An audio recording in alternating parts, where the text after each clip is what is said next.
আসসালামু আলাইকুম এভরিওয়ান। না বলা কথা গল্পের 12 নম্বর পার্ট। তো চলো বেশি কথা না কইয়া গল্প শুরু করা যাক। আমি সবাইকে বললাম, আচ্ছা শোন, কাল আমার বিয়ে, তোরা কিন্তু সবাই সকাল সকাল চলে আসবি, কেমন? জুয়েল বিড়বিড় করে বলল, তা তো জানি। আমি বললাম, কি জানিস তুই জুয়েল? জুয়েল বলল, কিছু না, এমনি। আরে তোর বিয়ে আর আমরা আসবো না, তা কি করে হয় বলতো? তা কার সাথে জানিস? আমি বললাম, না রে, খালাখালু ঠিক করেছে। আবির বলল, ও। আমি বললাম, আচ্ছা চল আমার বিয়ে শপিং করব। মিলি বলল, আবির আর জুয়েল যাবে, আমাদের কিছু কলেজে কাজ আছে, আমরা যেতে পারবো না। আমি বললাম, আচ্ছা তোরাই। এই বলে শপিং মলে চলে আসলাম। সেখানে গিয়েই দেখি রাফি এক পাশে দাঁড়িয়ে আছে। তার কাছে গিয়ে বললাম, রাফি চল বিয়ে শপিং করব। রাফি বলল, শালা বিয়ে করার জন্য কত লাফাইতেছে দেখছিস তোরা, শালা বুঝতে পারবি বিয়ের পর। আমি বললাম, তোরে কইছে আমি লাফাইতেছি, আর বেশি কথা বললে কানিজের ফোন দিব বলে দিলাম। এখন চল, দেরি হয়ে যাচ্ছে। রাফি বলল, দে ফোন, আমি কি মানা করছি? আল্লাহ, এদের বউ জানো আমারটার থেকেও জল্লাদ পড়ে। এটা বলার পর আমরা সবাই হাসতে শুরু করলাম। আমি বললাম, শকুনের দোয়ায় গরু মরে না, এখন শপিং করবি নাকি কানিজের কল দিমো? রাফি বলল, এই না না ভাই, দিস না, চল এখন। আচ্ছা আঙ্কেল আন্টি শপিং করবে না? আমি বললাম, খালাখালুরাও গেছে শপিং করতে, তারা কি বলে আমার হুবু বউয়ের সাথে গিয়েছে। রাফি বলল, ও আচ্ছা চল। সবাই মিলে অনেক শপিং করলাম। করার পর মল থেকে যখন বের হতে যাব তখন তানার মতো কাউকে দেখলাম, সাথে মনে হয় মিলি লিমাও কানিজকেও দেখলাম। আমি বললাম, আবির দেখতো, ওরা মিলি লিমা তানার মতো লাগছে না? আবির বলল, আরে না, ওরা কলেজে, এখানে কি করবে? তুই ভুল দেখছিস, চল তো, অনেক ক্ষুধা লাগছে। আমি বললাম, ও তাই তো, ওদের তো কলেজে জরুরি কাজ আছে। এটা বলে আর তেমন গুরুত্ব না দিয়ে রেস্টুরেন্টে চলে গেলাম। সবাই মিলে আড্ডা হাসি মজা করে খাবার খেলাম। সবার সাথে হাসি মজা করলেও কেন জানি মনটা খারাপ লাগছে। কেন লাগছে তাও জানি না। তা সবাইকে বুঝতে না দিয়ে তাদের সাথে আমিও মজা করতে লাগলাম। খাবার খেয়ে অনেক ঘোরাঘুরি করলাম সবাই মিলে। ঘোরাঘুরি করতে করতে কখন যে 7:30 বেজে গেল নিজেও জানি না। তাই যার যার শপিং তাকে দিয়ে সবাইকে বিদায় দিয়ে আমি চলে আসলাম বাসায়। বাসায় এসে কলিং বেল দিলাম, সাইদ এসে দরজা খুলে দিল। সাইদ বলল, ভাইয়া এতক্ষণ লাগে শপিং করতে? আমরা তো সেই কখন চলে আসছি। আমি বললাম, আরে ভাই, আমরা অনেক ঘোরাঘুরি করছি, তোকে তো বলছি আমার সাথে যাওয়ার কথা, তুই তো বলছিস না আমি যাব ভাবির সাথে। সাইদ বলল, আমরাও ঘুরছি বুঝলে, ভাবি আমাকে অনেক আদর করছে জানো। আর ভাবিকে জানো, ভাবি হচ্ছে আমাদের খালু। সাইদকে আর বলতে না দিয়ে আমাকে দেখেও না দেখে খালু বলল, সাইদ কি আসছে রে? সাইদ বলল, অনেক ভাইয়া। খালু বলল, তা তোমার ভাইয়া অনেক টায়ার্ড, তাকে একটু বিশ্রাম করতে দাও, আর তুমি গিয়ে ঋতু আপের সাথে খেলা করো। সাইদ বলল, আচ্ছা আব্বু। খালু বলল, আর অনেক তুমি গিয়ে রেস্ট নাও। মনে মনে বলল, বাঁচা গেল, আরেকটু হলেই সব শেষ। আমি বললাম, আর খালু আমাকে ডাকিও না, আমি বাইরে থেকে খেয়েছি। খালু বলল, আচ্ছা। আমি আর কিছু না বলে রুমে এসে ফ্রেশে অফিসের কিছু কাজ বাকি ছিল তা শেষ করে ঘুমিয়ে পড়লাম। তো এভরিওয়ান, তোমরা ভিডিওতে একটু বেশি বেশি কমেন্ট করবা, তোমাদের কমেন্ট আমার ভিডিও বানাতে আরো বেশি ইন্সপায়ার করে। বৃষ্টি বৃষ্টি 7 ফুটে হয়ে গেল রে, কেউ আসো, কয়টা বালতি নিয়ে আসো, বৃষ্টির পানি আটকাতে হবে। এটা বলে খাট থেকে উঠে কোনো দিকে না তাকিয়ে দৌড়ে ওয়াশরুম থেকে বালতি এনে খাট বরাবর ধরলাম। তারপর ছাদের দিকে তাকিয়ে দেখলাম ছাদে তো কোনো ফুটো নেই। এটা কি হলো, ছাদে ফুটো নেই, তাহলে আমার গায়ে পানি পড়লো কিভাবে? একটু পরে খেয়াল করলাম পিছনে কারা যেন হাসতেছে। তাকিয়ে দেখলাম রাফি, আবির, জুয়েল হাসতেছে। তাদের হাতে দেখি বালতি। আরে তোরা হাসতেছিস কেন? আর বালতি এনে লাভ নাই, বৃষ্টি পড়ছে না। রাফি বলল, বৃষ্টি পড়বে কেমনে? আমরা কি বৃষ্টি দিছি নাকি? আমি বললাম, মানে? আবির বলল, মানে আমরা তোর গায়ে পানি দিচ্ছিলাম। শালা আজ বিয়ে আর দোলা কি সুন্দর করে নাক ডেকে ঘুমাচ্ছে। আমি বললাম, বিয়ে বলে কি ঘুমাবো না? আর তোরা এমনিতেও আমার ঘুম দেখতে পারিস না। ওরা বলল, ওই শালা মানুষ ঘুম যায়, তাই না হলে 10টা পর্যন্ত নাকি? আমি বললাম, কি বলিস 10টা? দেখি তো। এই বলে মোবাইলের টাইম দেখলাম, কিরে সত্যিই তো 10টা বেজে গেল। জুয়েল বলল, শালা সারা রাত বইয়ের লগে কথা বলবি, এমন তো হবেই। আমি বললাম, শালা বলবো নাকি লিমাকে? তুই সেই ছোটবেলায় তানিশাকে পটাতে ওর পিছনে লাগছিলি। জুয়েল বলল, না রে ভাই, মাপ চাই তোর কাছে, কিছু বলিস না। আমি বললাম, এই তো গুড বয়, আচ্ছা তোরা যা, আমি ফ্রেশ হয়ে নিচে আসছি। আবির বলল, তাড়াতাড়ি আই। আমি আর দেরি না করে ফ্রেশ হয়ে নিচে গিয়ে নাস্তা করে রাফি আবিরদের সাথে গল্প করতে লাগলাম। কিন্তু আমার মনে কেমন জানি করছে, আমি কিছু একটা পেয়েও হারিয়ে ফেলছি, এইসব চিন্তা করছি। রাফি আমাকে ধাক্কা দিতে দিতে বলল, অনিক, এই অনিক। আমি বললাম, হ্যাঁ কি? এই তো আমি, কি বল? রাফি বলল, এত জোরে চিৎকার দিচ্ছি শুনছিস না, কি ভাবছিস এত? আমি বললাম, কই কিছু না তো। রাফি বলল, ও আচ্ছা চল, এখন গোসল করে তোকে রেডি করাতে হবে, কিছুক্ষণ পর ভাবিদের বাড়ি যেতে হবে। আমি বললাম, কেন ভাবিদের বাড়ি যাবি? আবির আমার মাথায় একটা থাপ্পড় দিয়ে বলল, শালা বিয়ে করবি না নাকি? মন কোথায় তোর? আমি বললাম, ও হ্যাঁ করবো তো, চল তাড়াতাড়ি রেডি হতে হবে। আমাকে তারা রেডি করিয়ে নিচে নামালো। তখন ঋতু বলল, আরে ভাইয়াকে তো অনেক সুন্দর লাগছে, না জানি তা ভাবি দেখলে অজ্ঞান হয়ে যাবে কিনা। আমি বললাম, এই তা দিয়ে কি একটা বলছিলি তুই? ঋতু বলল, কই কিছু না তো। এত কিছু বলেন কেন, তাড়াতাড়ি গাড়িতে ওঠেন। এই বলে আমাকে গাড়িতে উঠিয়ে দিল, সাথে রাফি, আবির, জুয়েল বসলো। তারপর গাড়ি চালাতে শুরু করলো। তখন আমি বললাম, আবির আমার জানি কেমন কেমন করতেছে, তোর আমার থেকে কিছু লুকাচ্ছিস না তো? আবির বলল, আরে কি লুকাবো, তোর এমনি নার্ভাস লাগতেছে, ঠিক হয়ে যাবে। আমি বললাম, ও তারপরেও কিছু একটা মন মানতেছে না আমার। আবির বলল, আরে বাদ দে, এখন বিয়ে নিয়ে চিন্তা কর। আমি বললাম, কিছুক্ষণের ভেতরে আমরা চলে আসলাম আমার হবু শ্বশুর বাড়ি। আমাদের আদর যত্ন করে স্টেজে তুলে আমার হবু বউয়ের সাথে বসালো। কিছুক্ষণ সবার সাথে ছবি টবি তোলার পর একটু বসলাম। এইসব বিরক্ত লাগতেছে কেন জানি না, মন কিসের জন্য খারাপ তাও জানি না। একটু পরে কাজী আসলো বিয়ে পড়াতে। আর দেরি না করে বিয়ে পড়ানোর জন্য কাজী আমাকে বলতে বলল কবুল। আমার মন কেন যেন মানতেছে না কবুল বলতে। কেন যেন মনে হচ্ছে আমি কারো কাছ থেকে দূরে চলে যাচ্ছি। কেন জানি মনে হচ্ছে আমি কারোর সাথে অন্যায় করতেছি। এইসব চিন্তা করতেছি, তার মধ্যে খালু বলল, অনেক বাবা কি চিন্তা করছো, কবুল বলো। আমি হকচকিয়ে বললাম, কই কি চিন্তা করব? খালু বলল, তাহলে কবুল বলো। আমি আর কিছু চিন্তা না করে 3 বার কবুল বলে দিলাম। তারপর মেয়ের কাছে যেতে মেয়েটা তাড়াতাড়ি করে কবুল বলে দিল। তা দেখে আমি অনেক অবাক, কি হলো এটা? আমি ছেলে হয়ে এত ভাবলাম, আর উনি মেয়ে হয়ে কিছু ভাবলো না। ব্যাপারটা কেমন হয়ে গেল না? এইসব ভাবতেছি, তখন খাবার খেতে নিয়ে গেল আমাকে সবাই মিলে আমাকে খাবার খাওয়াতে লাগলো। কি স্বাদ! এরকম করে যদি প্রতিদিন খাওয়া দিত কি যে ভালো লাগতো। এইভাবে সব ফর্মালিটি শেষ করে সন্ধ্যায় বউকে নিয়ে বাসায় গেলাম। ওমা, দেখি সবাই বউকে নিয়ে পড়ে আছে। এইদিকে যার দ্বারা বউ আসলো তাকে কেউ দেখতেছে না। আচ্ছা আপনারাই বলেন তো, বিয়ে যদি আমি না করতাম তাহলে বউ আসতো কি করে? যাই হোক, তাদের আমার বউয়ের উপর আধিক্যতা দেখে আমি আর দেখতে না পেরে ছাদে চলে আসলাম। ছাদে এসে একটা কোনায় দাঁড়িয়ে ভাবতে লাগলাম, আচ্ছা তা নাকি আমার বিয়ের কথা জানতে পারছে? আচ্ছা সে তো আমাকে ভালোবাসে, ও বলেছে আমাকে না পেলে মরে যাবে। আমার বিয়ের কথা শুনে ও কিছু করে ফেলে নাই তো? এইসব ভাবতাছি, তখন দেখি আবির, জুয়েল, রাফি আসলো। রাফি বলল, কিরে এখানে তুই? আমরা তোকে সারা বাড়ি খুঁজতেছি। আমি বললাম, দেখলাম তো কি খুঁজতেছিস শালা। আবির বলল, আচ্ছা বাদ দে, এতদিন যা হয়েছে সব ভুলে যা, আবার নতুন করে শুরু কর, বুঝতে পারছিস? আমি বললাম, নতুন করে শুরু করবো মানে কি বলতে বলছিস? আবির বলল, আরে কিছু না, বলতে যাচ্ছি তোর জীবনে কি হয়েছে না হয়েছে তা ভুলে এখন আবার নতুন করে শুরু কর। আমি বললাম, ও। আবির বলল, আচ্ছা চল এইসব বাদ দে, এখন আড্ডা দিই। তাদের সাথে আড্ডা দিতে দিতে 12টা বেজে গেল। তখন রহমান চাচা এসে বলল, অনেক তুমি এখানে? রাত 12টা বাজে, অনেক রাত হয়েছে, যাও বৌমার কাছে যাও। ওইদিকে বৌমা একা বসে আছে, যাও বৌমার কাছে যাও। আমি বললাম, চাচা আর কিছুক্ষণ থাকি। আবির বলল, কি এত রাত হয়ে গেছে আড্ডা দিতে দিতে? সময় কখন চলে গেল বুঝতেই পারলাম না, আর তুই বলছিস আর থাকার কথা? আমি বললাম, আরে মাত্র 12টা বাজে, আর কিছুক্ষণ থাকলে কিচ্ছু হবে না। রাফি বলল, তোর কোনো কথা শুনবো না, এই ধর শালাকে নিয়ে একেবারে রুমে ফেলে দিয়ে আসি। এই বলে সবাই আমাকে ধরে একেবারে রুমের ভিতরে ফেলে দিয়ে দরজা বন্ধ করে দিল। মাগার কোমরটা ভেঙে গেল। হারামি তোদের একটারও ছাড়ম না। দাঁড়া, এটা বলতে বলতে আমি দাঁড়িয়ে সামনে তাকালাম। তখন দেখি আমার বউ বড় ঘুমটা দিয়ে আমার সামনে এসে পা ধরে ছাড়াম করে আবার খাটে গিয়ে বসে পড়লো। আমাকে কিছু বলার সুযোগ দিল না। আমি আস্তে আস্তে তার সামনে গিয়ে সালাম দিলাম, আসসালামু আলাইকুম, কেমন আছেন? বউ বলল, ওয়ালাইকুম আসসালাম, আলহামদুলিল্লাহ, আপনি? আমি বললাম, আলহামদুলিল্লাহ, আপনার কণ্ঠটা চেনা চেনা লাগছে। আচ্ছা আপনার ঘুমটাটা একটু সরান তো, আপনি কেমন? বউ বলল, কেন আপনি ছবিটা দেখেননি? আমি বললাম, না আমার দেখা লাগবে না, আমার খালাখালু দেখেছে তাতেই অনেক। বউ বলল, ও তা আপনি যখন চেহারা দেখবেন তাহলে আপনি ঘুমটাটা উঠিয়ে রাখেন, আমাকে কেন বলছেন? আমি বললাম, ও তা এই ব্যাপার, আমাকেই তুলতে হবে ঘুমটাটা? বউ বলল, কারণ আমি আপনার বউ। আমি বললাম, আচ্ছা।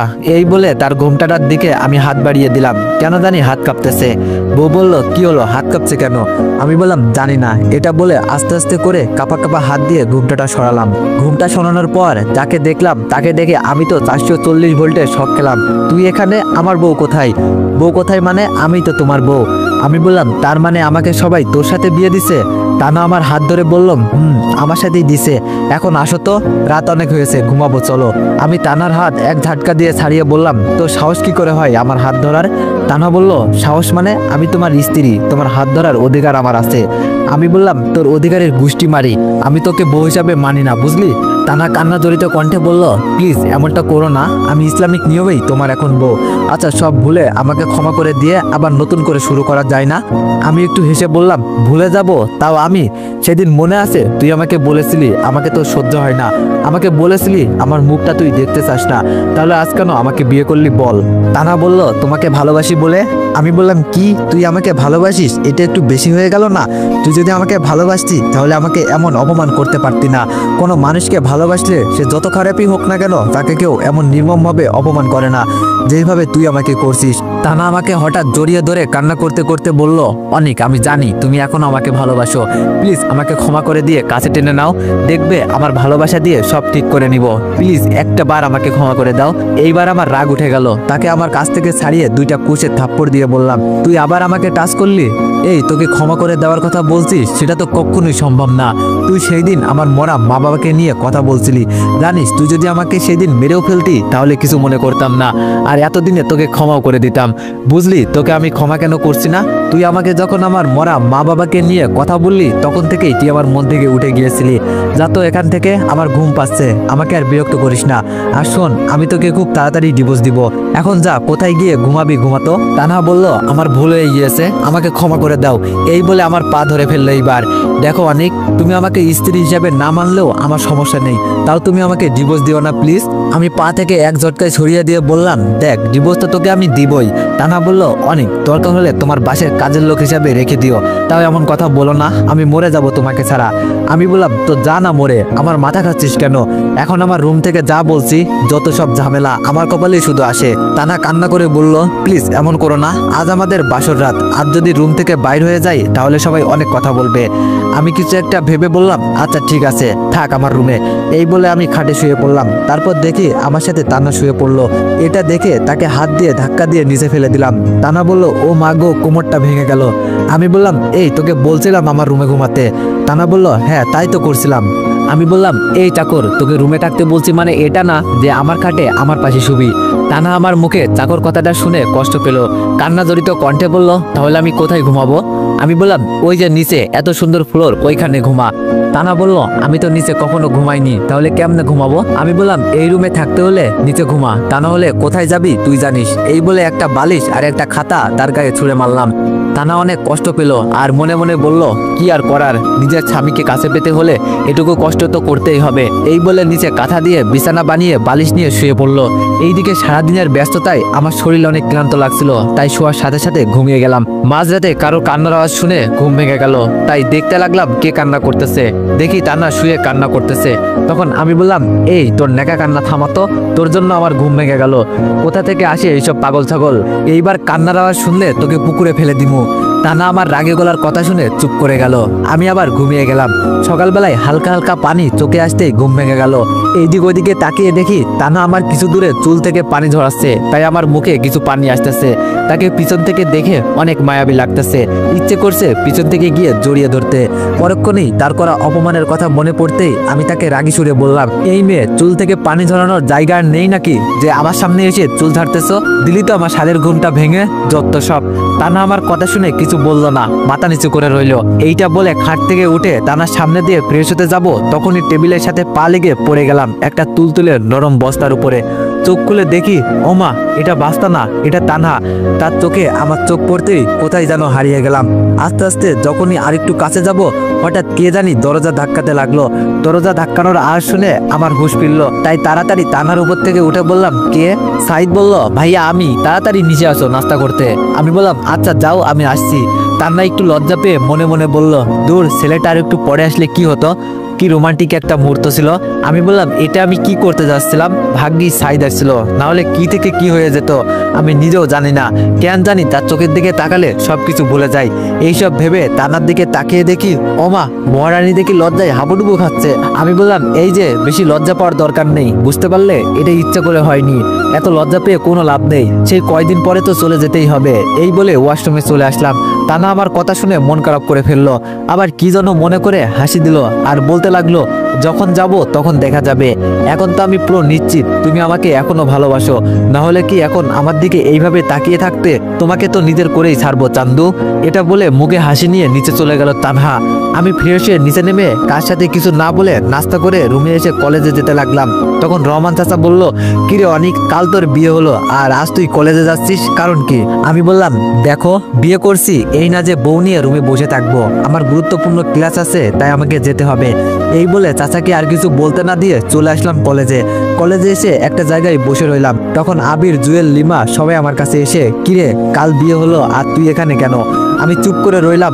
আবির বলল, কিরে বিড়াল কেমনে মারলি, একটু বল আমাদের। আমি বললাম এই যে আপনারা বিরক্ত করছেন কেন আমাকে, জানতো এখান থেকে। জুয়েল বলল কিরে তোর আবার কি হলো, আপনি করে বলছিস। আমি বললাম আপনারা কে যে আপনাদের তুই করে বলবো। আবির বলল কে মানে, আমরা তোর বন্ধু। আমি একটু হেসে বললাম কি আপনারা আমার বন্ধু? যদি আমার বন্ধুই হতেন তাহলে কার সাথে আমার বিয়ে হচ্ছে তা আমাকে বলতেন। জুয়েল বলল সরি রে, আমাদের কাউকে বলতে মানা করছে তাই তোকে বলিনি। আমি বললাম ও তাই বুঝি, তাহলে এখন আর কথা বলতে হবে না, এখন এইখান থেকে যান। আবির বলল দেখ আমাদের ভুল হয়ে গিয়েছে, ক্ষমা করে দে। আমি বললাম কয়বার করবো, একবার করছোস তা মেনে নিলাম, তোদের বারবার বলছি তাও তোরা আমার সাথে এত বড় গেম খেললি, বাহ তোদের কোনো জবাব হয় না। লিমা বলল আচ্ছা ভাই আমাদের আরেকবার ক্ষমা করে দে, আমি না তোর বোন, বোন ভুল করলে ভাই তো ক্ষমা করে দেয় তাই না। আমি কিছুক্ষণ ভেবে বললাম যা দিলাম, আর যাতে এমন না হয়। এটা বলে ওইখান থেকে উঠে চলে আসতে যাব, তখন আবার বললাম হ্যাঁ ভুলে আবার আমার পেছনে আসবি না বলে দিলাম, আমাকে একা থাকতে দে। এই বলে সেখান থেকে উঠে পুকুর পাড়ে চলে আসলাম। তখন আবার রাফি কল দিল, এইবার মাথা গরম করে ফোন ধরলাম। রাফি বলল কই তুই? আমি বললাম জাহান্নামে, এই বলে ফোনটা কেটে দিলাম। রাফি বলল এটা কি হলো, অনেক আমার সাথে এমন ব্যবহার করলো, অনেক আমার সাথে এমন কথা বলে না তো, কি হলো দেখি। আবিরকে কল দিয়ে যেই ভাবা সেই কাজ, হ্যালো আবির। আবির বলল রাফি বলল অনেক আজ আমার সাথে কেমন খারাপভাবে কথা বললো, তা অনেকের কি হয়েছে জানোস? আবির বলল সে এখন কলেজে, তার এখন অনেক মাথা গরম। রাফি বলল কেন জানিস? আবির বলল আচ্ছা তুই তাড়াতাড়ি কলেজের আড্ডার জায়গায় চলে আয়। রাফি বলল আমি কলেজে আসছি দাঁড়া। রাফি কিছুক্ষণ পর চলে আসলো আবিরদের সামনে। রাফি বলল কিরে অনেকের কি হয়েছে বল। তারপর আবির রাফিকে সব খুলে বলল। রাফি বলল কি তোরা এরকম একটা কাজ করে ফেললি, কি করে ভাই? তোরা থাক আমি গেলাম অনেকের কাছে।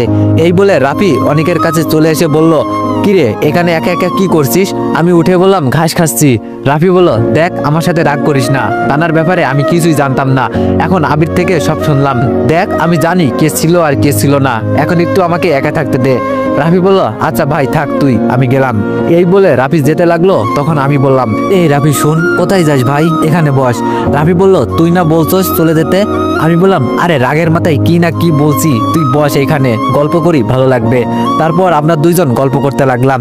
এইদিকে আমার এমন কথা শুনে রহমান চাচা কিছুটা বুঝতে পারছে আমি এখনো তানাকে মেনে নিতে পারিনি, তাই রহমান চাচা বৌমা ও বৌমা। তানা বলল জি বাবা বলেন। রহমান চাচা বলল অনেক কি তোমাকে মেনে নেয়নি?